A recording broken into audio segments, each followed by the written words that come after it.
Favourite serials இனி டிவிக்கு முன்பே சன் நெக்ஸ்ட் ஆப்ல ஜாலியா எல்லாருக்கும் முன்னாடியே பாருங்க. இப்பவே சன் நெக்ஸ்ட் ஆப்பை டவுன்லோட் பண்ணி சப்ஸ்கிரைப் பண்ணுங்க. நான் இந்த வீட்ல இருக்கிற எல்லாருக்கும் கடைசியா ஒன்னு சொல்லிக்கிறேன். அப்ப சொன்னதுதான் இப்போவும். எப்ப என் பேச்ச கேட்காம இந்த வீட்டோட மானம் மரியாதை எல்லாத்தையும் தூக்கி போட்டுட்டு அந்த வினோத்தோட கையால தாலியை கட்டிக்கிட்டாலோ அப்பவே அவ என் தங்கச்சி இல்லைன்னு நான் முடிவு பண்ணிட்டேன். அவளை இப்படி செய்ய தைரியம் கொடுத்து நம்ம எல்லாரையும் தலைகுனிய வச்சது அந்த வேலுவும் செல்வியும் தான். அவங்க செஞ்ச துரோகத்தை நான் மறக்கவும் மாட்டேன், மன்னிக்கவும் மாட்டேன். இந்த முடிவுல இருந்து நான் பின்வாங்க போறதில்லை. இனிமே அவங்கள பத்தி யாரும் இந்த வீட்ல பேச வேண்டாம். அடி பாவிங்களா, திருவே மனசு இழகி வந்தாலும் நீங்க விட மாட்டீங்க போல இருக்கே. இந்த குடும்பம் சுக்குநூறா உடைஞ்சு போறதுல அப்படி என்னடி உங்களுக்கு சந்தோஷம்? மாப்ள கொஞ்சம் யோசி. அவங்க செஞ்சது தப்புதான். அதுக்காக ஆமா, வீட்ல இருக்கிற எல்லார்கிட்டயும் மறுபடியும் இதை பத்தி பேசாதீங்கன்னு சொல்லிட்டு இருக்க மாட்டேன். என் எதிரி பண்ணிருந்தா கூட மன்னிச்சு விட்டுருப்பேன். ஆனா உயிருக்கு உயிரா நினைச்ச என் தம்பி இப்படி பண்ணுவான்னு நான் கனவுல கூட நினைச்சு பார்க்கல. நான் சாகர வரைக்கும் அந்த காயம் ஆறவே ஆறாது. ஏங்க, அவன் இவ்வளவு வருத்தப்பட்டு நான் பார்த்ததே இல்லைங்க. தயவு செஞ்சு இந்த பேச்சை இதோட விட்டுருங்க.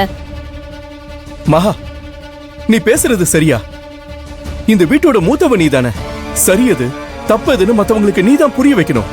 மாப்பிள்ள தான் ஏதோ கோவத்துல சொல்றானா? நீயும் செல்வி மேல உள்ள ஈகோல இப்படி பேசுறது சரியா? என்ன சொன்னீங்க? ஈகோவா? ஏங்க, நான் ஏங்க அவன் மேல ஈகோ பார்க்க போறேன்? வீட்ல இருக்கிற அத்தனை பேரும் அவ்வளவு சொல்லிருக்கோம். அதை கேட்காம அவ பாட்டுக்கு அவ இஷ்டத்துக்கு பண்ணா வீட்ல இருக்கிறவங்களுக்கு கோவம் வராம என்னதான் செய்வாங்க? அண்ணி, அண்ணன் இன்னும் அவர் முதலாளி பொண்ணு மேல உள்ள பாசத்துல பேசிட்டு இருக்காரு. இந்த வீட்டோட மாப்பிள்ளையா சார் எப்ப பேசுவாருன்னு தெரியல. வாமா கீர்த்தி, இதுக்கெல்லாம் பின்னாடி நீதான் இருக்க. அமைதியா இருந்த பூஜாவை நாங்க சேர்த்து வைக்கிறோம்னு சொல்லி அந்த வினோத்தை காதலிக்கும் போது நீயும் உங்க அம்மாவும் விஷயம் தெரிஞ்சும் உண்மையை எல்லார்கிட்டயும் மறைச்சிங்கல்ல. அப்ப எங்க போச்சு இந்த குடும்பத்தோட மானம்? அப்பவே உண்மையை சொல்லியிருந்தா இந்த பிரச்சனையே வந்திருக்காதுல்ல. ஏன் சொல்லல? அப்ப இந்த காரியத்துக்கு நீங்களும் உடனதானே. அப்ப உங்க ரெண்டு பேரையும் விட்டு அனுப்பிடலாமா? என்னது நாங்க மறைச்சோமா? ஐயோ ஐயோ ஐயோ ஐயோ, எங்க மேல வீண் பழிய சுமத்துறீங்களே. நானும் என் பொண்ணு இந்த வீட்டுக்காக மாடா உழைக்கிறோம். எங்களை பார்த்து இப்படி சொல்றீங்களே. மாப்பிள, நீங்க என்ன எதுவும் கேட்காம சும்மா இருக்கீங்க? மாமா, நீங்க புதுசா எதுவும் கதை சொல்ல வேணாம். நடந்தது எல்லாமே எனக்கு தெரியும். இப்ப அது முக்கியம் இல்ல. இங்க பாருங்க, நான் இவ்வளவு சொன்னதுக்கு அப்புறமும் பழையபடி அவங்க கிட்ட பேசினாலோ பழகினாலோ அதுக்கப்புறம் என் சாவதான் பாப்பீங்க.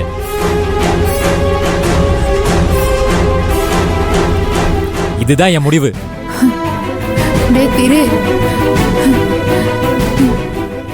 என்னடி எப்படி பேசிட்டு போறான்? எப்படி இருந்த குடும்பம் இன்னைக்கு எந்த நிலைமையில வந்து நிக்குதுன்னு பாத்தியா? அவன் மனசுல இருக்கிற பாரத்தை கொட்டிட்டு போறாமா.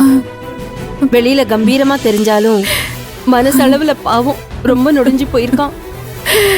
இவர் வேற ஏங்க நேரம் காலம் தெரியாம ஏதாவது சொல்லிட்டு இருக்கீங்க? மகா, நான் ஒன்னும் வளரல, உண்மையாதான் சொல்றேன். போதுங்க, நீங்க பேசினதெல்லாம் போதும். ஏற்கனவே நடக்கிற பிரச்சனை எல்லாம் போதாதா? தயவு செஞ்சு இதோட விட்டுருங்க.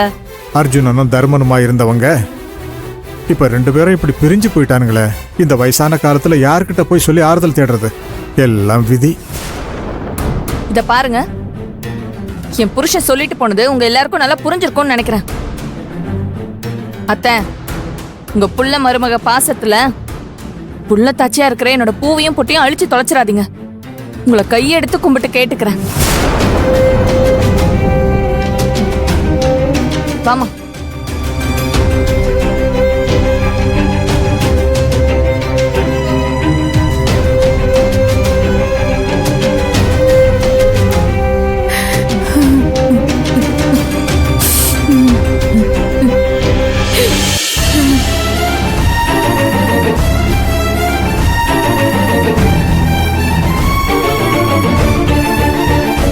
ஏன் நீ அப்படி சொல்றீங்க?